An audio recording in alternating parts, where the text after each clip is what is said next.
Welcome to another episode of Tyrannus Hall, a grace-filled space to have a conversation about the missional mandate of the Canadian Reformed Churches. Today, Bill and I have the pleasure of interviewing Maria Alexevskia. She's a doctoral student in the Sociological and Anthropological Studies Department of the University of Ottawa, right here where I live. And she's done some very interesting research on the Canadian Reformed school system. And we're going to ask her some questions about that and see if we can draw some implications from her research as to what that means for the mission or the missional thinking in our own churches. So welcome to the podcast, everybody. Great to be here, and I'm super excited to hear from Maria once again. Thank you for having me, and it's actually an honor for me to be here and present some findings of my research to the community, which contributed so much and was so honest. Incredibly honest in the answers, and it's a real pleasure to talk to two pastors of this community I studied, and I'm sure I'll learn a lot from you today. Maria, right. Before Winston asks the first question, just in terms of his introduction, isn't it the case that you've already defended your dissertation? Yes, it actually happened last week. I defended with minor changes. So now I'm giving the final review to my thesis, and I'm actually taking this opportunity today to talk to you and learn something and maybe to make some minor adjustments if needed. Well, congratulations for being able to pass that next step. That's great. Thank you. All right. So you've spent a whole lot of time studying Canadian Reformed church life and the Canadian Reformed school system in particular. So let's open with this question. Do you think that it is the case that the Canadian Reformed churches shape and influence the Canadian Reformed schools, or does it work the other way around, where the schools tend to shape and influence the churches? Could you speak to us a little bit about what you think of that dynamic? Oh, it's a perfect question, and I would like to know exact answer to that and ask the people, ask my interviews about that. But we all know that the triangle for the community is so important: church, parents, schools. And there is a question about which corner of the triangle is more important. And it seems to be, some people would say that, of course, church the most important, and then the second comes parents, and school would go the third. Then the question starts whether the schools are that important, whether they're really needed, whether the triangle needs to be preserved. Again, when it's been preserved, who makes an impact on the schools? Who shapes the schools? Of course, given that the parents play such an important role and parents are on the board of the schools, they shape the board, they shape the school. The adjustments are made based on the expectations, based on what they ask from the certain school. But at the same time, the school is a separate institute, and the role of the school is to expose their students, to expose the children to some ideas, some thoughts, some perspectives that maybe not being raised by their parents. This is the whole point of having the institution of the school. And we know that Canadian Reformed schools are allocated all across several provinces. For example, if we take Southern Ontario, you get Canadian Reformed schools, and I would just want to tell that I'm naming them Canadian Reformed schools for my study, while the community itself will never name them this way. It will be just Christian schools. But to keep this balance between the community and being as an outsider of the community and explaining to people outside. So I'm by habit named them Canadian Reformed schools, but we talk about Christian schools established and run by the Canadian Reformed community. There are two high schools, one located in Fergus, another in Hamilton, Guido de Bray and Emmanuel Christian schools. And we can see that the representation of students is different. How the curriculum is being taught is differently, and the expectations of the parents are different. So there was an interesting question for example, for the League of Canadian Reformed School Societies, which has a CARE committee, which tries to standardize the curriculum across the schools, just to ensure that the same materials are being used, the same topics are being presented in a similar manner, just to ensure that all students across the board received standardized education and exposed to the same level of ideas and the same materials. But there is a concern what should be done. So one of the interviewees said the question is whether we should feed or challenge the Bible, whether we should actually just do what the parents want or what the community wants, or whether we need to go forward and to expose to something which maybe not all parents are comfortable to talk about that yet. And I interviewed people from both Hamilton School and Fergus School, and some of them expressed these ideas that they're so different. So it's practically impossible to even if you standardize the curriculum, still the approach will be different. The students are different, they're exposed to different things. So for example, even if we compare the demographic picture of Fergus and Hamilton, Hamilton is incredibly diverse city. It's more diverse than the Canada in total. In Fergus, 1/5 of the population are visible minorities, while in Canada, 22.3%. In Hamilton, many immigrants came after 2001. In Fergus, 60% of immigrants came before 1981. So when actually we know that immigration wasn't that inclusive enough yet. And in Fergus, only 3% of population are visible minorities. So it speaks about who are those people around the students living in Fergus area.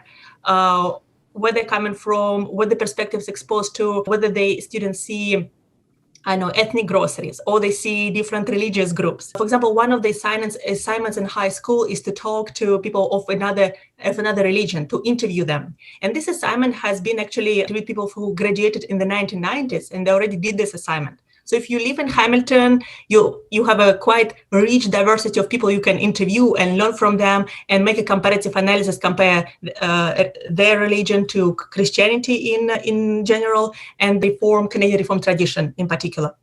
While you live in Fergus, you'll have different types of choice. So this is a big thing. Also, in terms of the approaches to education, to the teaching and learning approaches, they're also different. So the principals and teachers from several schools, they mentioned that the more rural area, and we see this dichotomy between rural and urban, not only in Canadian Reform community, but in many other communities, both in Canada and in the United States, that rural community is still more traditional, more conservative, and they feel comfortable with traditional teaching styles.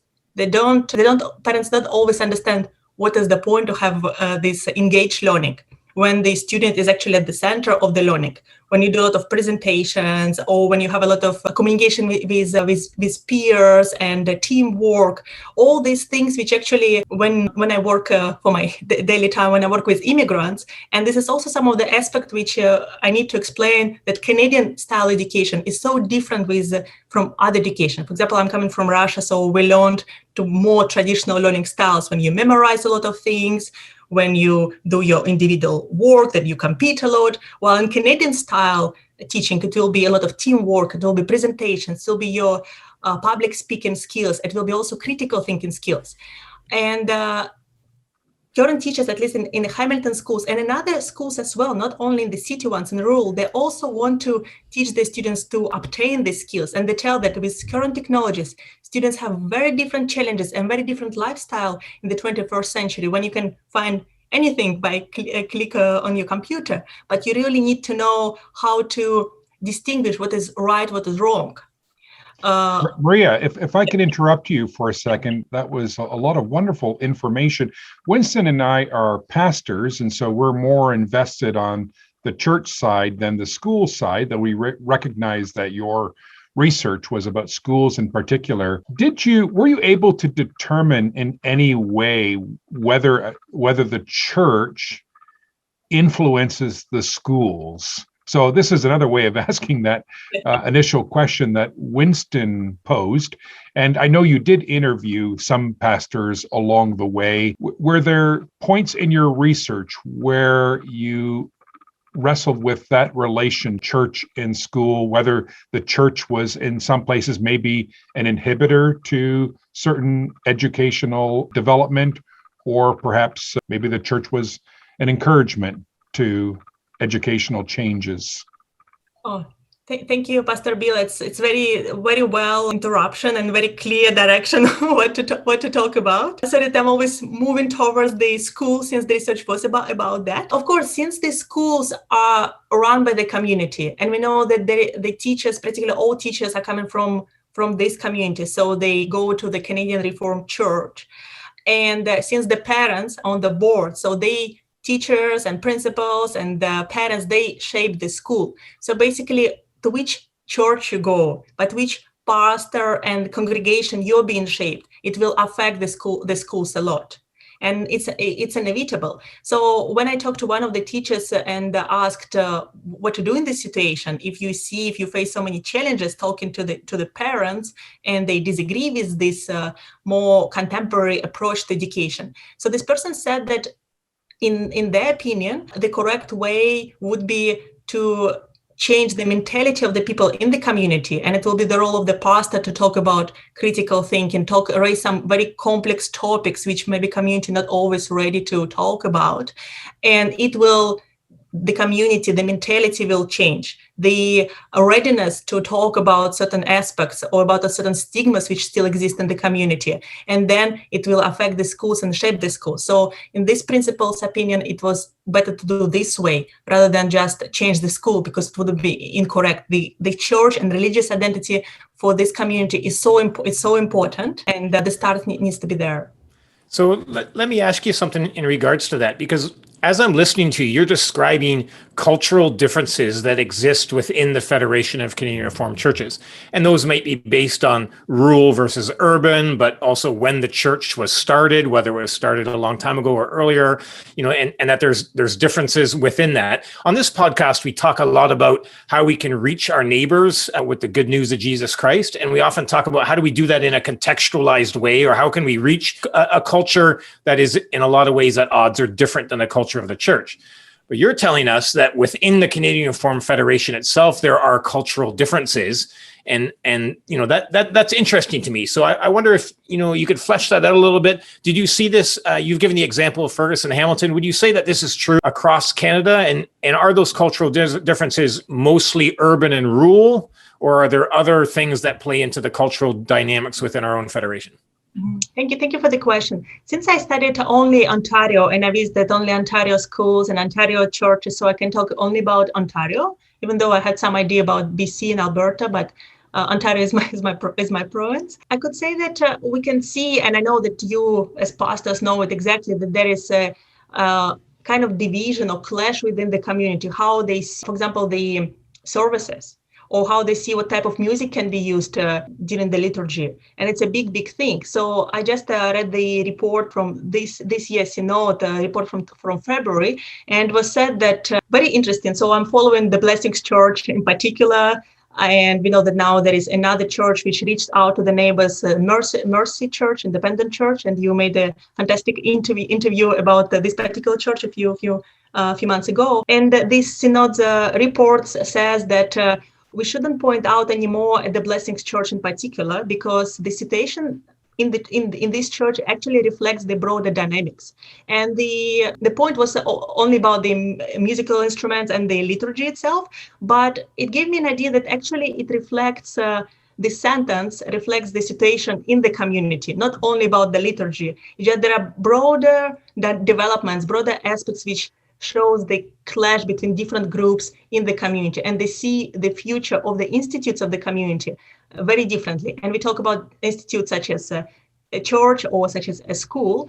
And when we talk about the mission or evangelization, so Pastor Arjun De Visser, I hope I pronounce correctly his name. So he wrote a lot of articles about this, about evangelization, about the mission, what mission is, and that actually can be at the same time evangelical and the reform. The question is how much orthopraxis you want to use in your life, how you see evangelization. And we can see in the community that it's quite different. If you take the aspect of political engagement, or which political party would you vote for? And you can see that some people would put the philosophy of the principles or the moral principles of the certain political parties first, and they would vote for this party, even if this party would never ever win in the federal election. And they know that, but because for them this principle is so important. While others would have much more pragmatic approach and would vote for that party which partially present their thoughts, but they become more flexible. The same approach how people see ARPA Canada. There was everyone but one interviewee who didn't know about ARPA. Everybody knows about ARPA. Many people support ARPA, but not on all aspects, because ARPA has very Kuyperian approach. It's engagement with the vote. It's transforming the vote. It's being the contestant in the public square. It's witnessing Christianity in the public square. But when you're in the politics, you need to take some compromise. You need to make some compromises and have a more pragmatic approach, even if you stay strongly to your principles, but it's different than just stay purely on your pure principles. And some interviews, including pastors I interviewed some people from other Reformed churches with Dutch background, such as United Reformed Church, of North America and the Free Reformed Church. And they said that they see their weakness actually in wardness, in separation from the world. There is so much fear not to be affected by the world or not to be changed by that world. So some members of the community would just stay away from any political engagement. Maybe they would support ARPA to some extent, but they wouldn't engage themselves. So we see this clash in church. Even liturgy. I'm not a big expert on this aspect, but you can also see how much you want to try new things, how you're ready to expose your members to new things.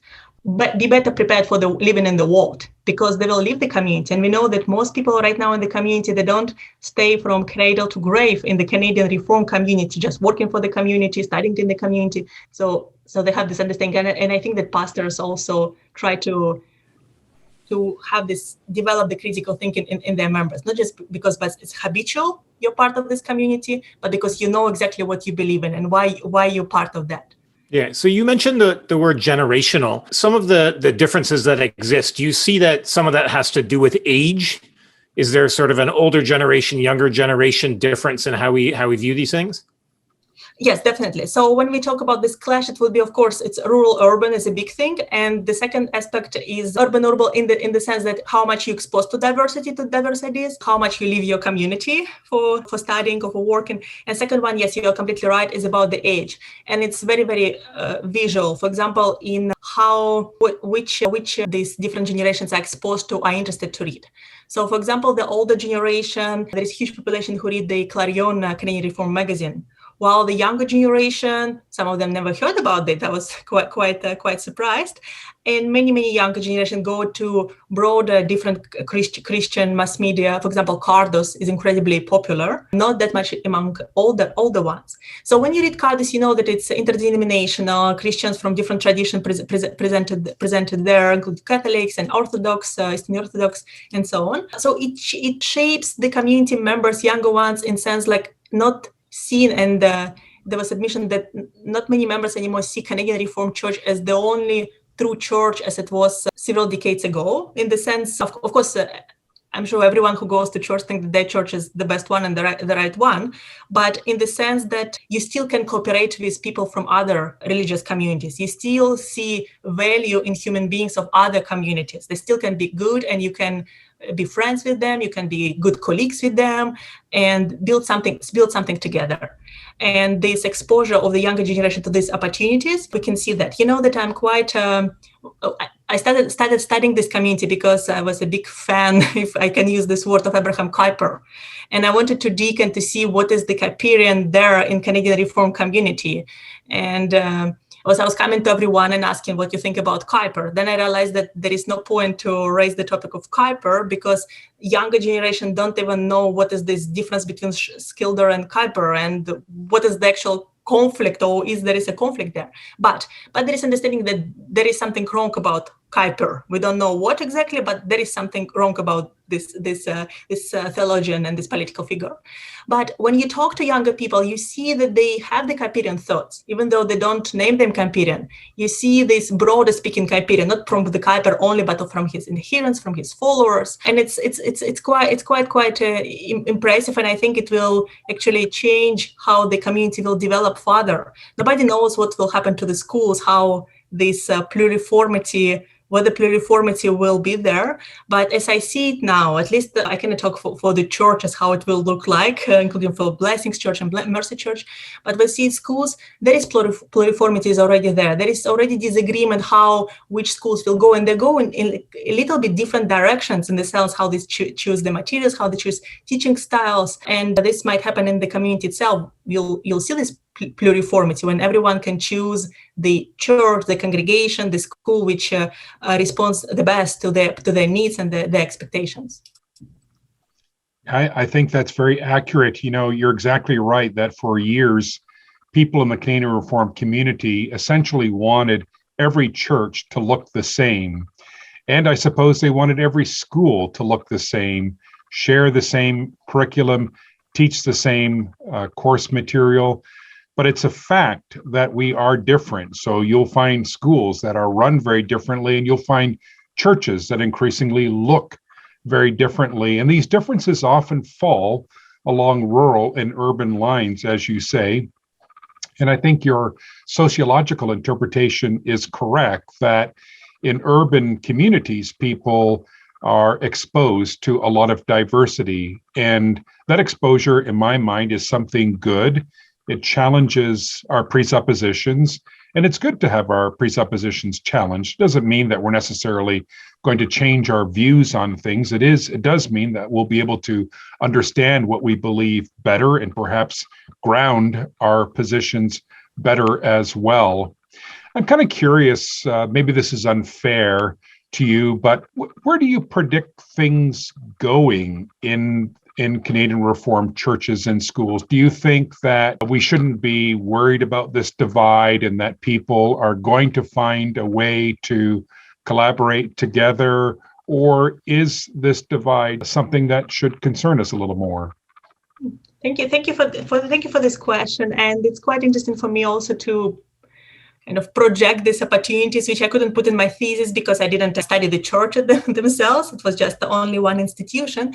But I think you need to keep in mind two aspects. It's one of them is the population of the church, in the sense that I made fantastic research years ago about the church, including some numerical studies as well, that during decades there was 3% of increase of the population of Canadian Reformed Church, while during the last several years it was only up to 1%.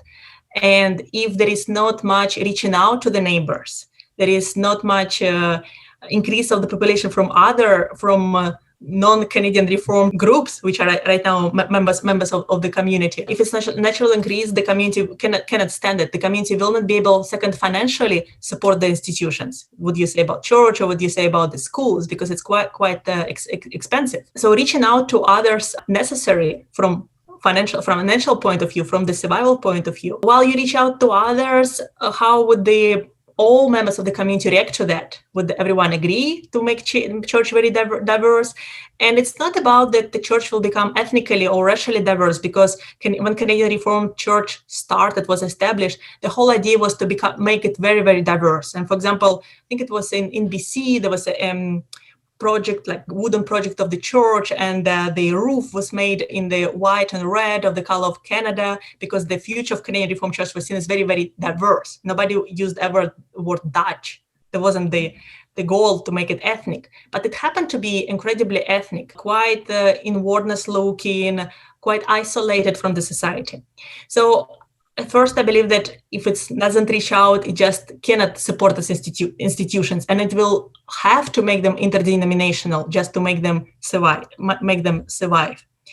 If you make them interdenominational, who will go to these schools? What's the point of having those schools? Well, there are, for example, Christian Reformed Church schools run by them, also interdenominational, which have already quite good equipment, and they quite developed in this aspect. Second, as you mentioned, people are very diverse in the community, and they have different expectations from their pastor, they have different expectations from their schools. So if you don't provide this pluriformity of choices in terms of church, in terms of school, and so on, then you'll just lose the people of the community. Either you make the community more open-minded or more progressive to certain ideas, and then more traditional groups will leave and join another church, part of the National Reformed group of the churches. Or you will lose people who want to be exposed to diversity, who want to be challenged. So you will lose one of those big parts of the group. But again, Canadian Reformed Church is very democratic, it's very horizontal. So I think that in this aspect, it can be easier to preserve diversity of views within the community and to provide them with these different choices. While if you have more vertical structure of the church, when if the top doesn't agree with what one of the group wants, then it will not happen. I hope that it will still be united Canadian Reformed Church, but knowing and looking at the map how many Reformed churches have been with Dutch background and split up and separated and became independent and so on. So I don't think I'm not in the position to make any predictions about creation of new separate churches. But given the history, looking back, I think it's one of the also opportunities and chances that some members of the community will decide to create something different. Yeah. So this is fascinating to me. If you sort of think of what unites Canadian Reformed churches, we've got some confessional documents, We've got a church order. In a lot of ways, you could say we're all independent Reformed churches that have then federated together in a federation. So it is very horizontal. It's not particularly vertical. And yet we have these very strong historical and ethnic ties and traditions that join us together. So that traditionally we sort of look at each other as McDonald's. No matter where you go, you get the same thing, and you can feel comfortable in each one, no matter where you are. And now that stuff is being tested, and that stuff we're seeing, some more diversity, and there's some tension there.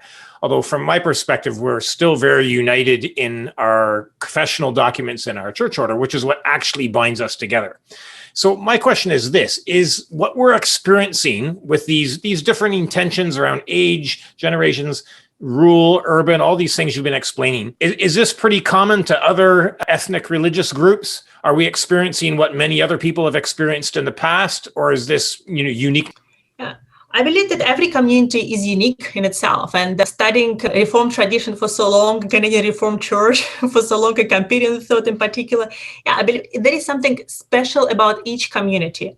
And having institutions, ethno-religious institutions, it's common for many new immigrants to establish some set of institutions and having this institutional completeness. And we can see, for example, in the Jewish community in Canada, that they still also preserve their religious schools.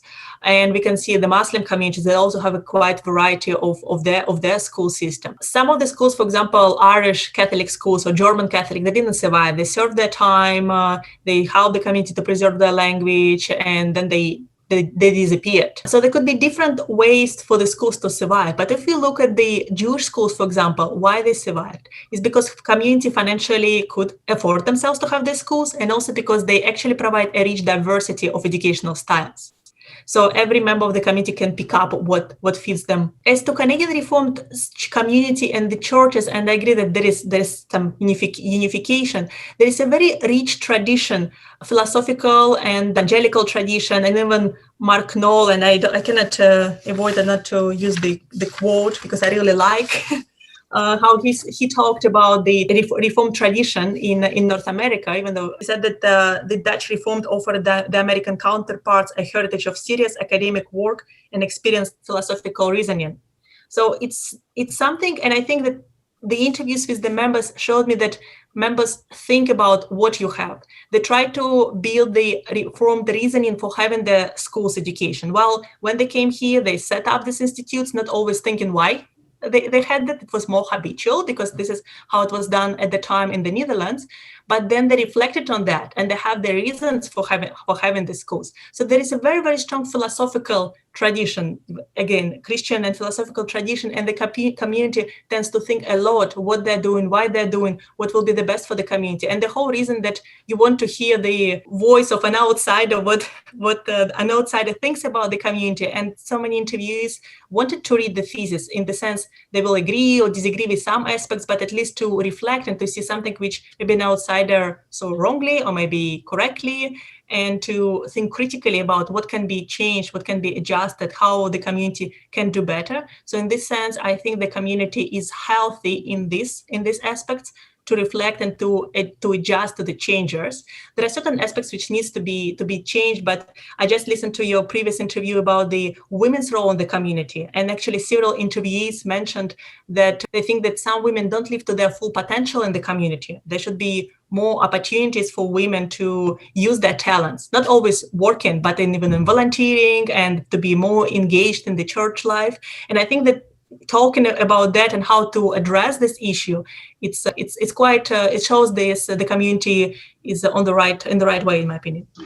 Maria, I want to ask you this question again, almost more from a sociological perspective, but the Christian faith is increasingly at odds with the prevailing cultural narrative, with the dominant philosophy of our time. And there's an American author by the name of Ron Dreher who wrote a book, The Benedict Option, in which he was essentially arguing something not Kuyperian at all, but he was kind of arguing for Christians withdrawing from society to a certain extent, and in some ways, to my interest, functioning like a Canadian Reformed community where you invest a lot of money in private schooling, where you run independent businesses, where you have a lot of self-employed individuals and you patronize each other's businesses.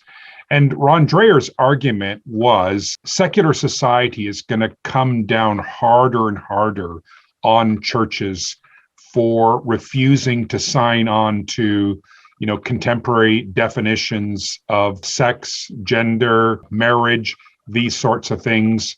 And so I found that quite peculiar that Ron Dreher was recommending as a way forward the kind of culture that Canadian Reformed have experienced historically. You seem to be arguing that the way forward would actually be to interact more with society rather than withdraw. Is that a correct understanding? What's your assessment of that? Oh, thank you for the question. And again, it depends how the community sees themselves. It's not for me to decide how Canadian Reformed community or church should live to become more inwards or become more outwards.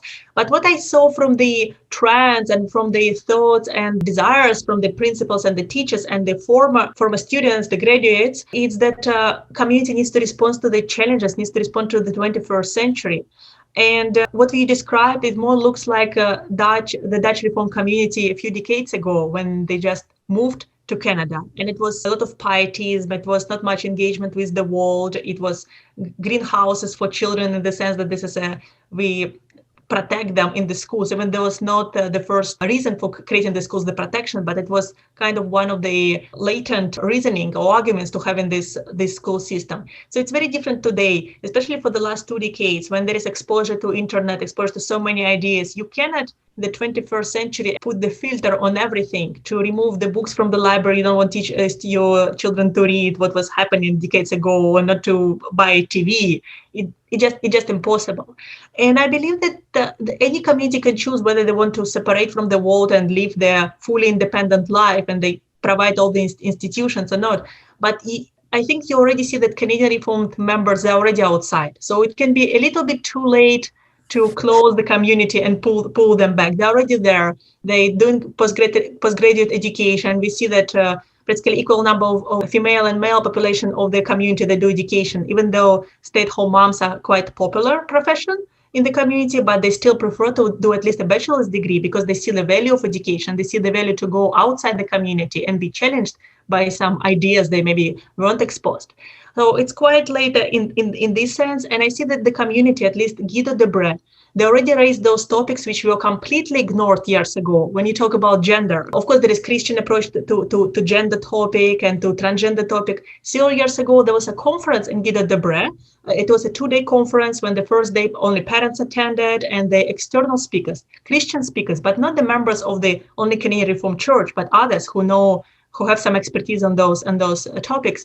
They spoke to parents about, for example, transgender identity or children who questioned their gender identity. And as I was said that all but one student wasn't allowed by their parents to attend this conference the second day and to be exposed to those topics. So again, I think there is more and more trend to be ready for the outside world. And the whole idea of the schools and the strong church is to be ready for going to outside this world.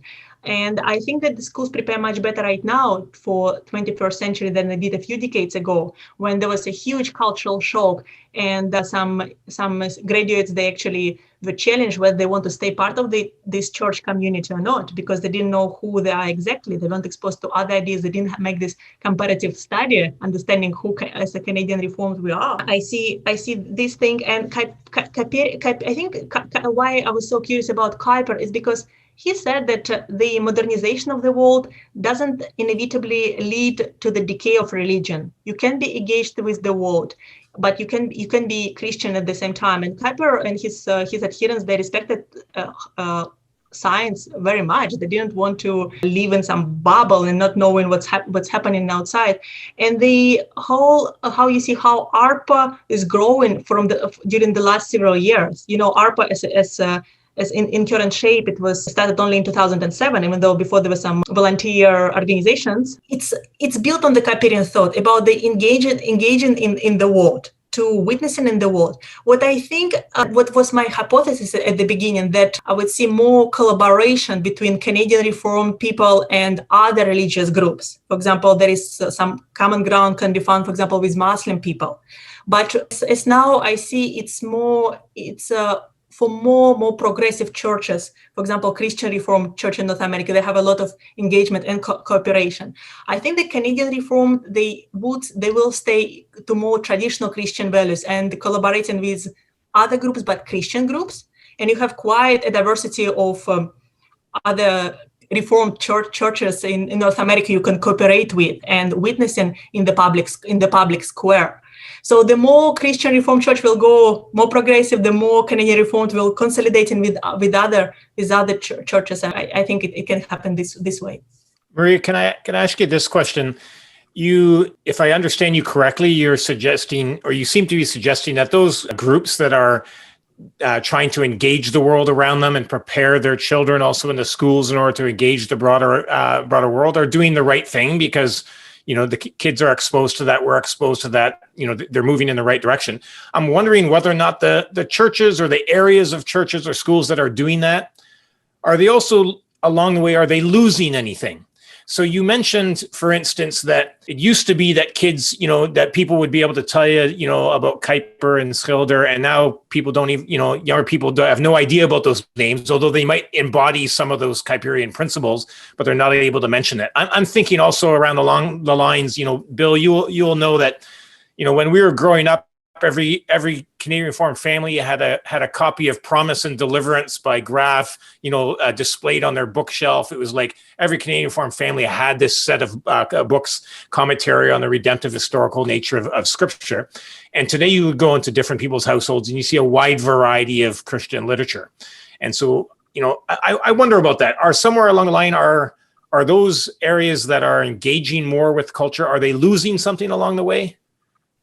Are those areas, those people going to look back and say, oh, we did a good job in preparing, to meet the world, but perhaps we lost this? I don't know. Do you have any comments about that? Yeah, good question. I think if you look at immigration itself, Dutch people who moved to Canada, they won something and they lost something. You always win and lose. It's impossible not to do it. I believe that since you still read, and in theological seminary still read Dutch authors, they're still there, so you still see the value in them. And the whole idea that Kuiper, for example, fully translated all his newsletters and whatever Kuiper wrote in his life, it has been translated just recently.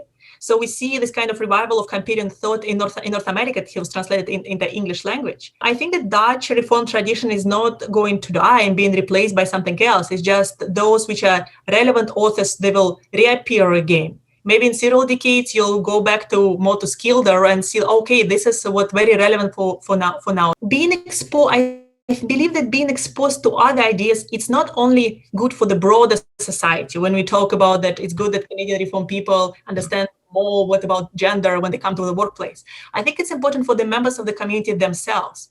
When you ignore certain topics, you don't know how much you harm those people in the community who cannot talk, who cannot share about those topics. And for example, talking about mental health or talking about gender identity, it was always, those problems, they were always there. Or the topic of domestic violence, which happens everywhere, not only in religious communities. It happens all across the world, across the families. But if you ignore those topics, if you don't hear them, if you don't give voice to those vulnerable people, then what happens to them?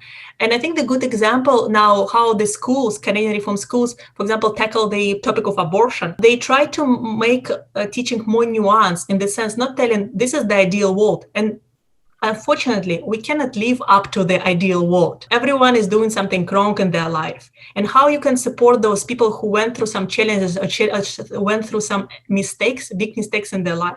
So for example, in the school, the teacher would ask the students nowadays, write to a person who went through abortion, rather than writing that abortion is wrong and nobody should do it. But if this person did it, or maybe this person even not a member of the community, but just joined the community, how you talk about this topic, how you become more sensitive and caring to those who went through some issues. And I'm sure the Blessing community, they know how, they learn how to talk about these complex topics because you reach out to the neighbors. And the Mercy Church, which is in the one of the poorest community neighborhood by postal code in Canada, you're exposed to a lot of challenges people go through. A lot of vulnerable people, and you need to be more sensitive to those topics. And I think that exposure to this variety of things, it makes you actually a better human being, better prepared to serve your community, not only your neighbors, but it's better for your own people. Hey, we're almost drawing near to the end of our interview here. If you think, Maria, about Canadian Reformed churches trying to reach their neighbors to tell them about the good news of Jesus Christ, I'll put you on the spot like this. Can you give us from all of your research, all your thinking, can you give us advice? If there's a church or if there's a church member who says, I want to, share my faith with my neighbor, understanding everything you do about Canadian Reformed churches, what's some advice that you would have to give them? Oh, good question. I think that first of all, I would advise to actually come to any person who you want to encourage to be part of your community and to treat them as another equal human being. Come to this person as this person can be your friend, or you can learn something from this person. Never come from the superior position that presented that you bring this person, or you come as a savior who brings this person to the best church or the best community. Maybe this person will never become part of your community, but you'll learn from something from this person, and you'll bring this interesting examples or interesting thoughts or interesting, cases to your community to learn from that. It's important to build relationships with the people rather than coming with the idea that we will make them Christians or maybe them Canadian Christians. And second, I think it's important to understand the differences which we have as human beings, that we have different experience, we have different challenges. And I think that Canadian Reformed community is very, very strong community feeling, is very strong educational system, is very strong institutes. It's a very economically advanced, very economically independent. You have a lot of great things in the community, a lot of healthy things, a lot of good things. So knowing what others face and understanding them better, learning it from them, that maybe not everyone is so privileged, not so lucky in their life.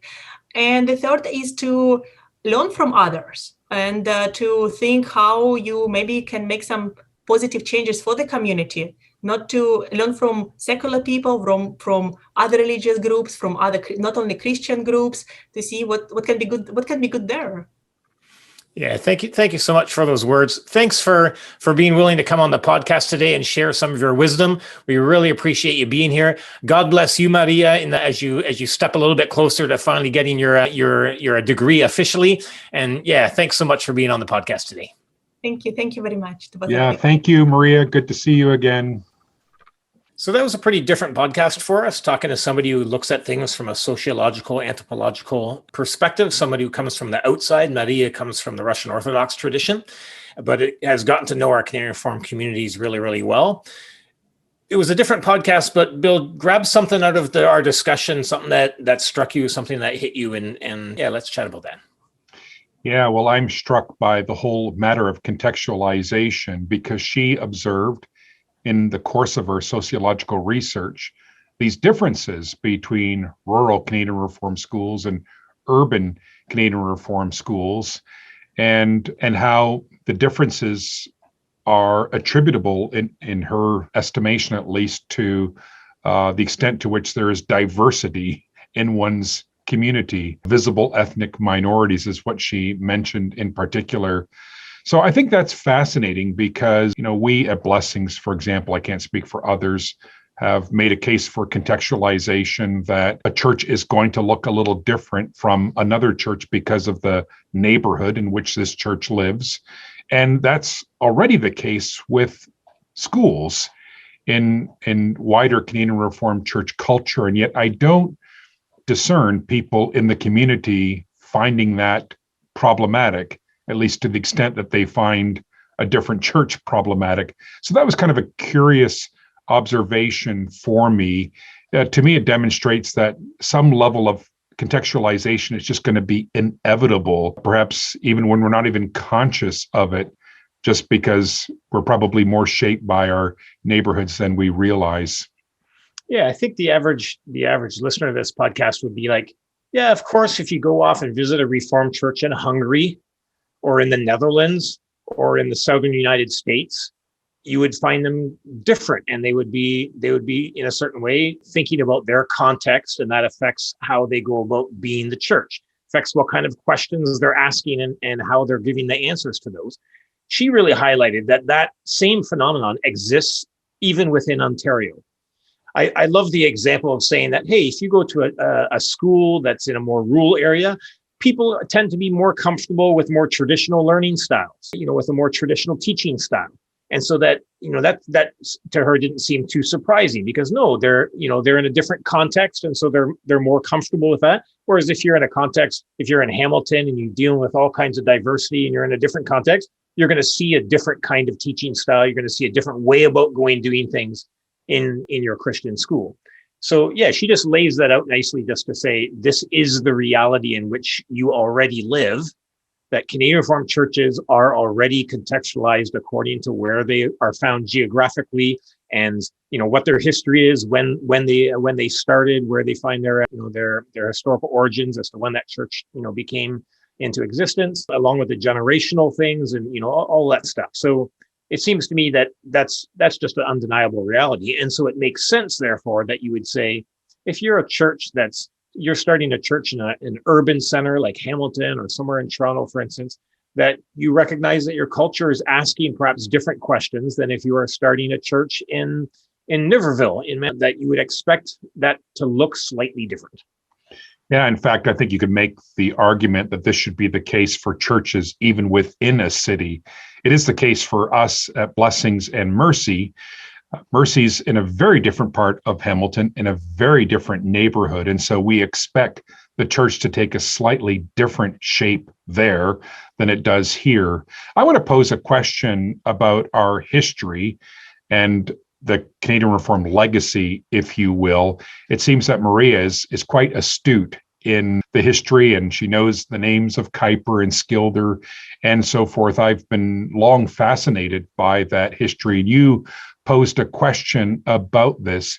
Is there a sense in which we, even those who identify as missional pastors and who are very interested in promoting a missional culture in the church, is there a sense in which we need to preserve something of this history going forward? And if so, what might be the kinds of things that we want to work hard at preserving? Yeah, that's good, because in no way am I interested in sort of rejecting our Canadian Reformed history, or to somehow not talk about the fact that we were, these churches were started by Dutch immigrants, and certainly not to reject the rich theological tradition that we have. I think that we ought to hold on to those things and be open and even proud and enthusiastic about them. So I remember, when I grew up, there's some people that spoke Dutch at church, you could hear them, but I had no connection to what the Netherlands was, or, old church history stuff didn't seem very interesting to me. Now that I've gotten a little bit older, I'm like, hey, there's a lot of richness to our tradition that we can proudly stand on. Mm-hmm. What I'm not interested in doing is proudly standing on or enthusiastically holding on to our rich ecclesiastical and theological tradition in a way that alienates people that don't come from that tradition. So it's more about, in my mind, about being enthusiastic about, hey, look at these riches that we have to share, but we're sharing them in a way that's really accessible, really compassionate and open, and we're not putting any obstacles between you and the cross of Christ. No cultural obstacles that you have to leap through. That's how I kind of think about it.